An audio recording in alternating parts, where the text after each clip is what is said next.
layers and sounds going together. If you want to adjust one or the whole lot, rather than having to go through each one individually, if you bust them to one channel, you can adjust the volume, and you can also control EQs, compression, etc. You've got more control over the one sound. It's pretty rare I didn't do it on this one. I think it's because it originally came from the project from Ricky. I usually have a lot of these auxiliary channels with the separate buses, so I've got control over certain sections of the track, the kick, the bass, the percussion, the pads. Again, it's just every way you work differently. And then, I could just tailor-make the EQ, just if something's not quite sitting there, I can just adjust the EQ to make it sit properly with the pads, make the pads sit in better with the rest of the track. I've only done 4 of them here. I don't even know I've got the pads on one channel. You can see I've done a little EQ cut on the pads. Must have been a bit of mid-range frequency in the centre there, which was annoying. It must have been clashing with something else. I can't remember why I did that, but you can see I cut away the bottom end. I don't want the bottom end of the pads there, and a little bit at the top end to give the percussion a place to breathe. But that's generally what I do. But every track's completely different, for every reason you make it in a different way. I think this one took a year to make, so it's progressed from an old version to another version of Logic, a computer change. So I just kind of stuck in the old way that'll work. So, but you'll get the idea from me explaining it. And I've just kind of zoomed out so you can see the arrangement of the track. I think it's so important to be organised. There's so many producers that I've worked with, and their arrangements are just a mess. Nothing's labelled. By looking at the screen, you can't tell what's going on where. And I think we got the luxury with many producers now, like I've gone this way, is working inside the computer.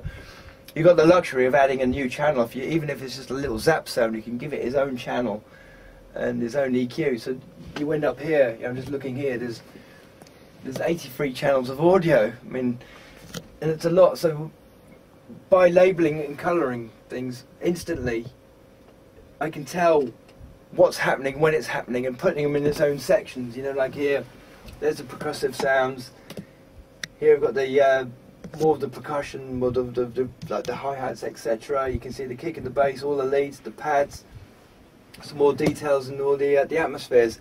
They're all detailed, they're all sections into their groups. So I can instantly tell just by looking at the track where something is, or where something is that shouldn't be, when it's playing, when it's not. It just makes your life so much easier being organised.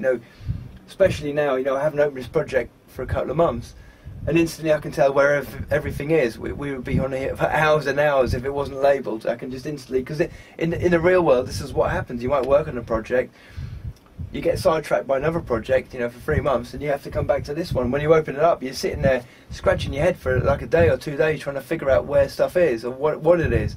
It'll just save you no end of time if just get in a habit as you make a sound. Name the channel, name the part, and colour it. Get in that zone. It's going to make your life so much easier. Generally, the general rule of thumb is I'm mixing everything as I'm going along, as I showed you, making sure that everything sits together, and I mix it to the best ability that I can.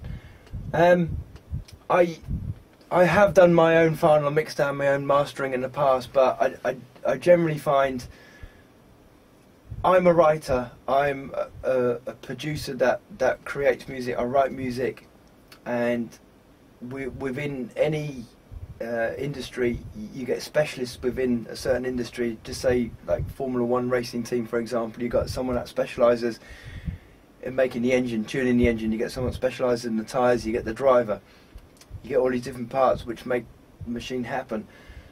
I'm a writer, and I really think I'm a writer and an engineer, and that's probably two of the hardest points of any part of the production.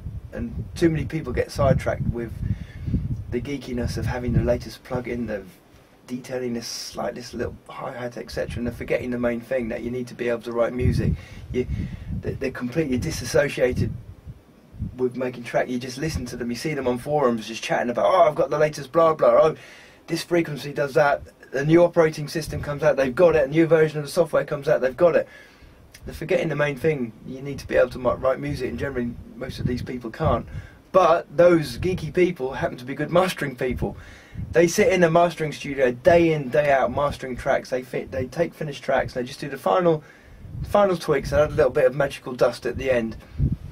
I'm not a mastering guy. I haven't been trained to be a mastering guy. I don't aspire to be a mastering guy. I love writing stuff like this project here. That's what I'm good at.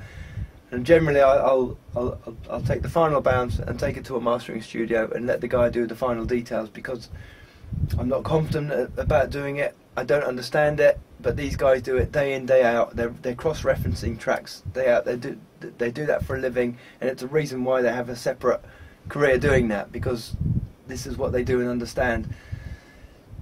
And again, the danger is, yes, with software, you get these magical mastering tools. You get this great software which say you can master your tracks. It'll put a sparkle on it, but the danger is you can do more damage than good. They have all these presets, but they're preset for a certain track. You know, that certain track needed something cut at this frequency. It needed something boosted. It needed it. It doesn't mean to say it's going to fit in